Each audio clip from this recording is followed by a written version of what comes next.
A gente tem visto hoje, essa semana toda, esses dias para trás, essa enxurrada de denúncias no governo federal, envolvendo o DENIT, Ministério do Transporte. O senhor, como deputado, a que atribui essas denúncias que não são de agora, já vem de antes, mas agora está esse vulto todo? Olha, primeiro é lamentável. Hoje eu recebi uma reclamação da BR-104, que liga Caruaru a Toritama, que era para estar concluída até agora, não foi concluída, e já está fazendo reparo numa rodovia que não foi nem terminada. A BR-101, a gente já viu aí, através do Tribunal de Contas da União, que houve um desvio de recursos de mais de 700 milhões de reais. E a estrada de Timbaúba, que a BR-408, que é uma rodovia federal que nós conhecemos, porque é o caminho de Macaparana, ela já está necessitando de reparos. E não faz 3 meses que ela foi concluída, todo o recapeamento da 408, de Carpina a Timbaúba. Então isso demonstra que há alguma coisa errada. Inclusive eu vou fazer um pronunciamento hoje à tarde, onde eu chamo a atenção do governo, porque está se colocando aí os corruptos, mas alguém está fazendo a corrupção. E as grandes empreiteiras que trabalham com o governo, elas nem sequer são citadas nesses processos. Eu acho que eles têm que ser corresponsabilidade.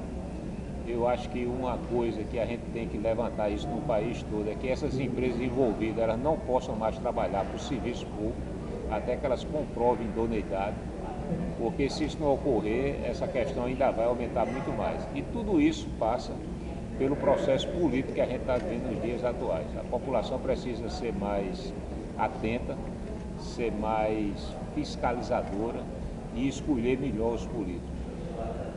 Certo. Outra questão que eu gosto sempre de procurar saber, para que aqueles que vão acessar o site da gente, Macaparana News, tenham um pouquinho do que o senhor pensa sobre eleições. Você já conversou sobre as eleições de Macaparana e hoje eu quero saber do senhor no geral, do estado. Há tempos o senhor falou sobre compra de votos nas eleições para deputado. E agora, como nós vamos entrar para prefeito, vereadores, o que o senhor tem a dizer? Se o senhor ainda continua com esse mesmo pensamento de a compra de voto ainda existe? Olha, isso está se agravando, eleição é eleição. Cada vez mais o processo fica viciado. Isso é lamentável e aí eu chamo muita atenção que o eleitor às vezes reclama do político, mas ele devia fazer um auto-reconhecimento de si próprio, se ele está votando bem, se ele não está vendendo votos, se ele não está trocando voto por favores, porque um favor, um recurso que você recebe para votar, ele acaba com 3, 4 dias. E um candidato que você elege a prefeito, a vereador, a deputado, a governador, ele vai passar 4 anos lá decidindo o seu destino.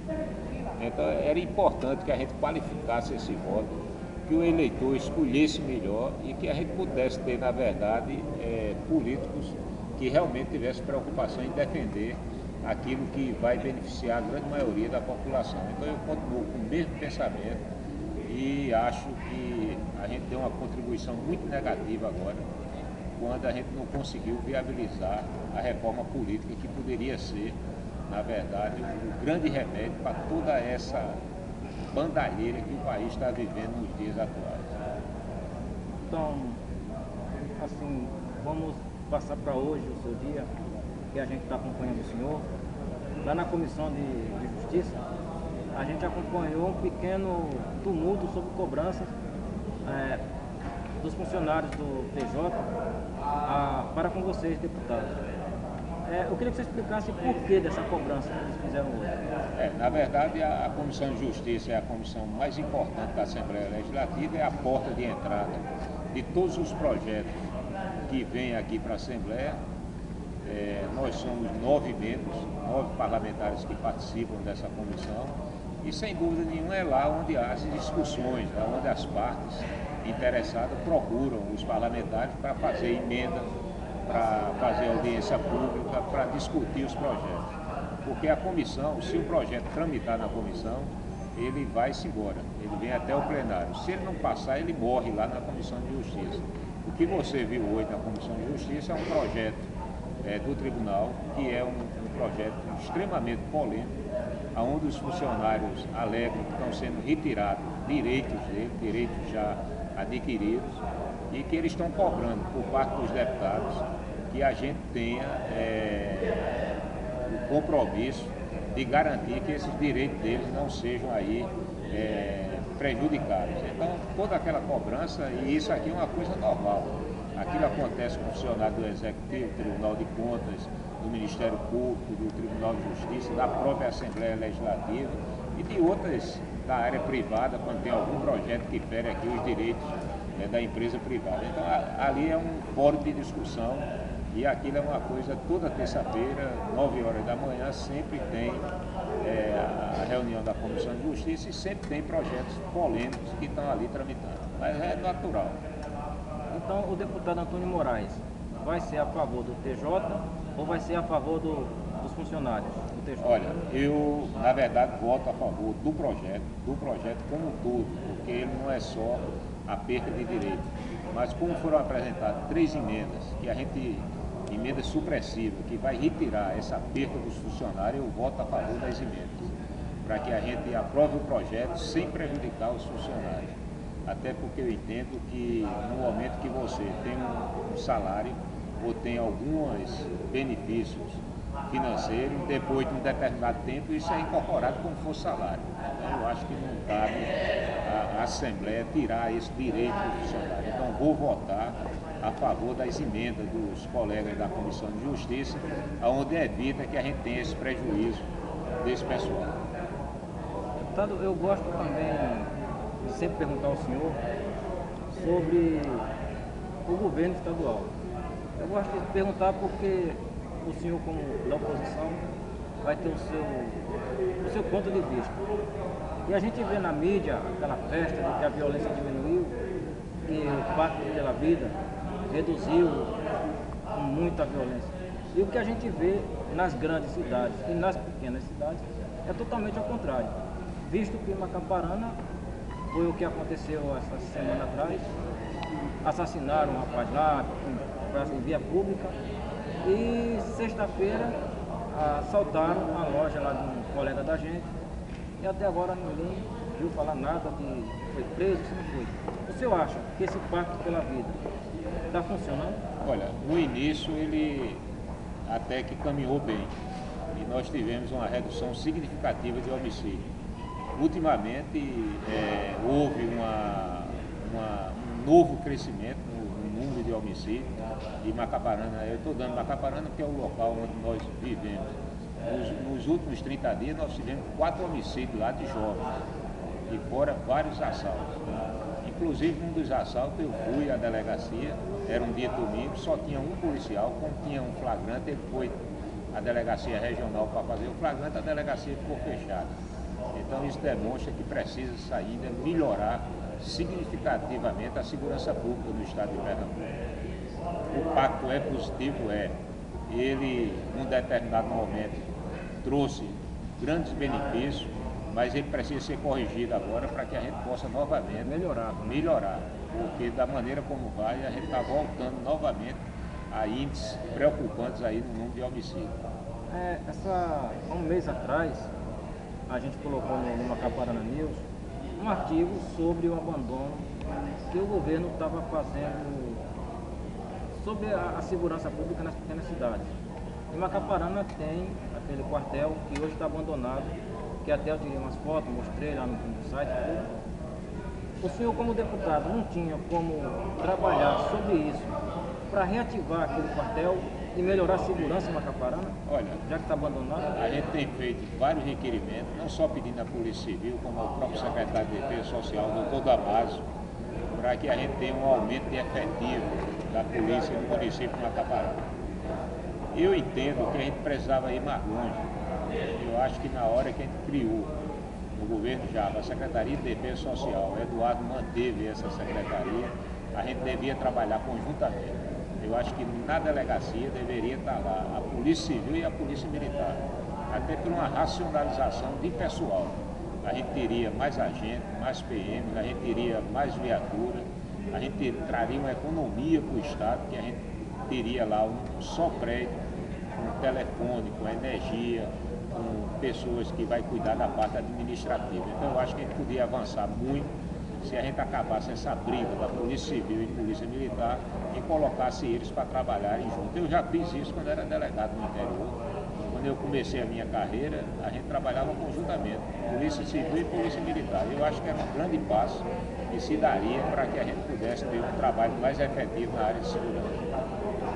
Ontem eu estive acompanhando uma sessão da Câmara de Vereadores e falou-se sobre o trabalho com o jovem, o adolescente, no combate à droga.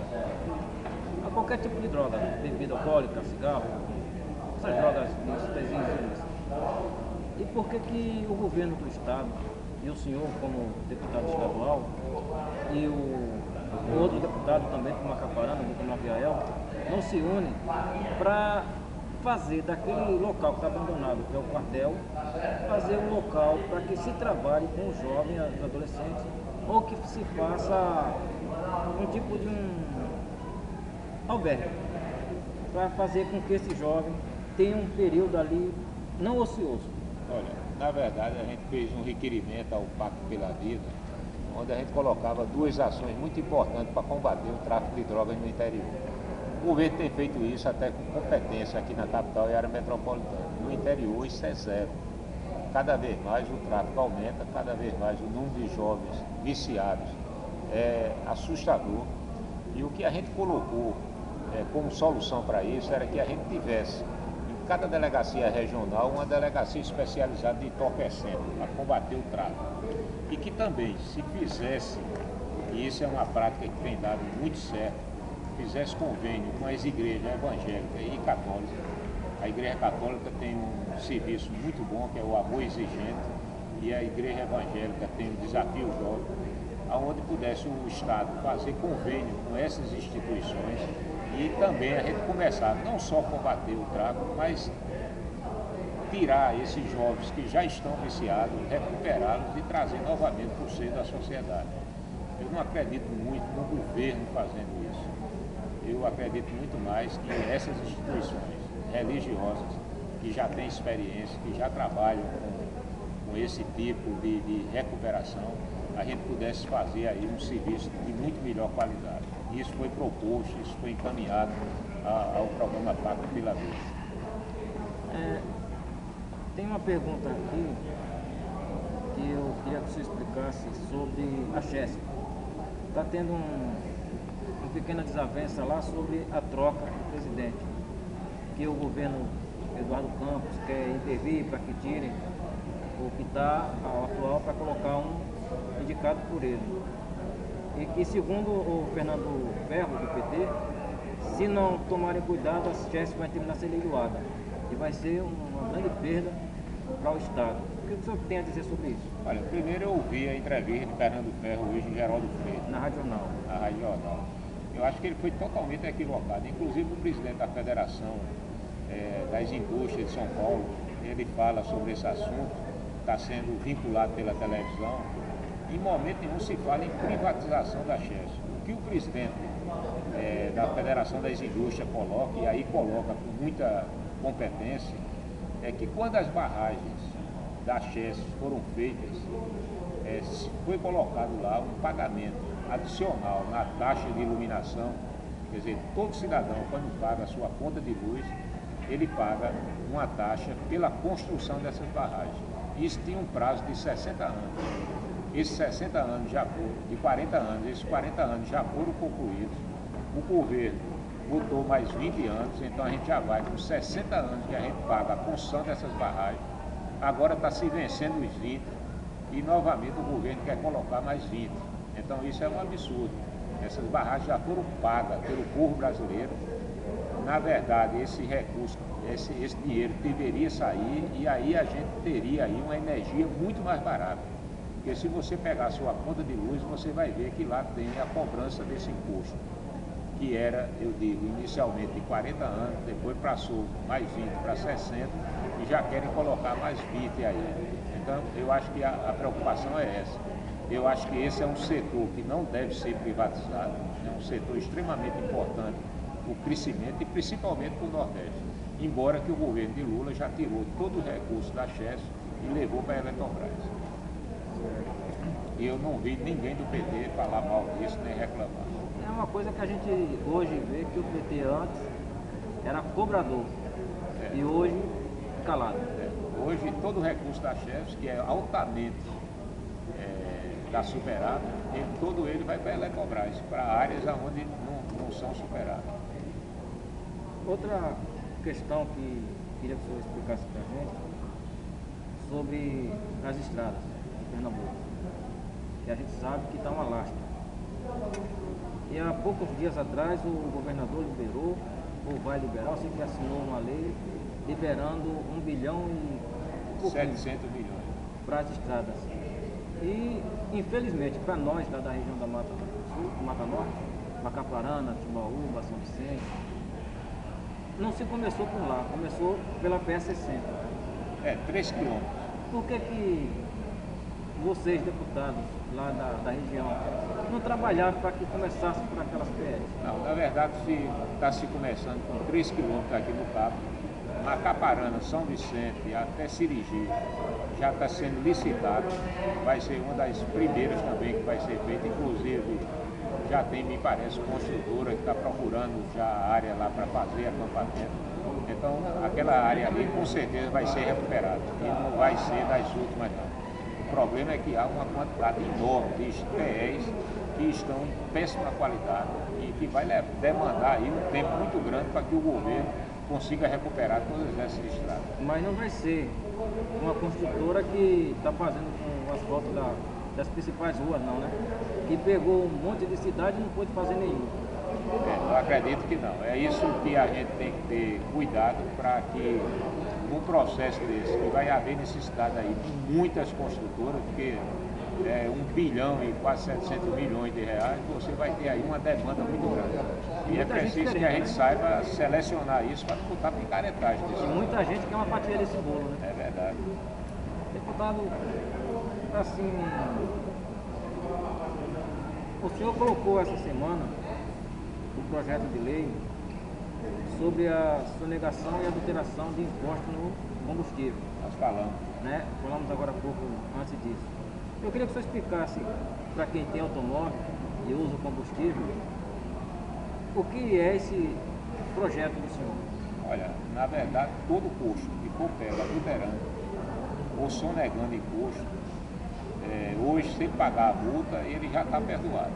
E isso é um negócio extremamente compensatório, porque quando você vai ser pego, você já vem fazendo trambique há bastante tempo, prejudicando o cidadão que compra seu carro aí com tanta dificuldade.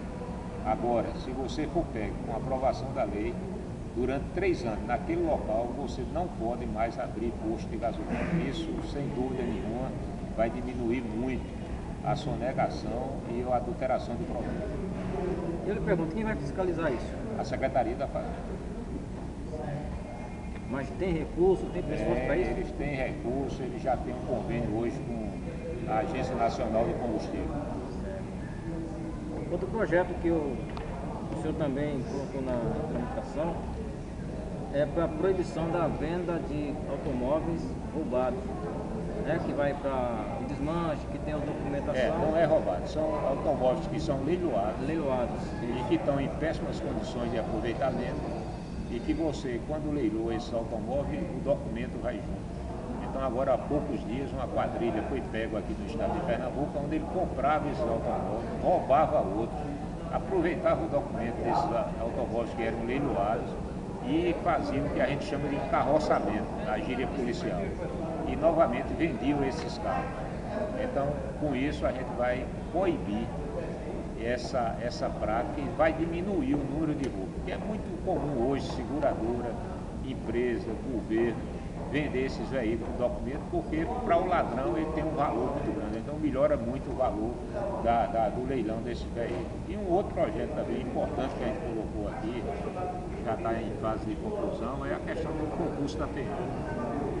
Hoje, a idade de 28 anos, e o projeto diz que no ingresso você tem que ter 28, a colocação que nós fizemos é que quando você se inscreve no concurso, tem 27 anos de idade, e o concurso pode durar até 4 anos, quando você vai ser chamado, você já está com 31, 32, e aí você não pode mais ingressar. Aí vai para a justiça, traz um transtorno para o tribunal.